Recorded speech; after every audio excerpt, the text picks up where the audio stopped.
Tea ఈ మాట వింటే కానీ చాలా మంది నిద్రలేవరు. పొద్దున్నే టీ సిప్ చేయనిదే కొంతమందికి పొద్దు గడవదు. ప్రపంచవ్యాప్తంగా టీకి దాసోహమైన వారు చాలా మందే ఉన్నారు. అందులోనూ ఈ వింటర్లో వేడి టీ తాగితే ఆ మజానే వేరుగా ఉంటుంది.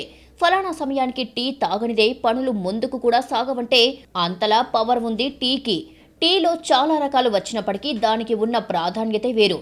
టీకి లవర్స్ కూడా ఎక్కువేనండి. ఆఫీసులో సైతం ఉద్యోగులు టీకి సపరేట్ టైంని కేటాయిస్తూ ఉండడం మనకు తెలిసిన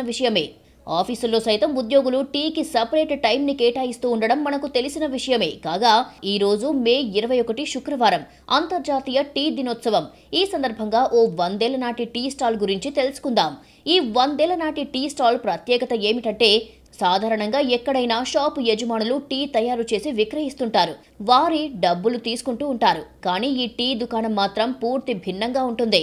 ఈ టీ షాప్ ఓనర్ కేవలం ఉదయాన్నే వచ్చి షాప్ ఓపెన్ చేసి వెళ్లి చివరికి రాత్రికి వచ్చి దాన్ని మూసివేసి డబ్బులు తీసుకుని వెళ్తాడు. అయితే ఎవరినైనా పని వాళ్ళని పెట్టి నడుపుతున్నాడు అని అనుకుంటే పప్పులో కాలు వేసినట్లే.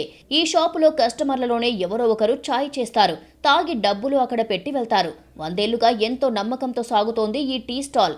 ఇంతకీ ఇది ఎక్కడుంది అని అనుకుంటున్నారా? పశ్చిమ బెంగాల్లోని శ్రీరాంపూర్లో ఛత్రా కాళీబాబు శ్మశాన వాటిక ఎదురుగా ఈ 100 ఏళ్ల నమ్మకంతో కూడిన టీ స్టాల్ నడుస్తోంది. 100 ఏళ్ల కిందట నరేష్ చంద్ర షోమ్ అనే స్వాతంత్ర సమరయోధుడు దీన్ని ప్రారంభించాడట. కస్టమర్లే టీ తయారు చేస్తారు. ఇలా తయారు చేసుకున్న టీని ఇతరులకు కూడా సర్వ్ చేసుకుంటుంటారు.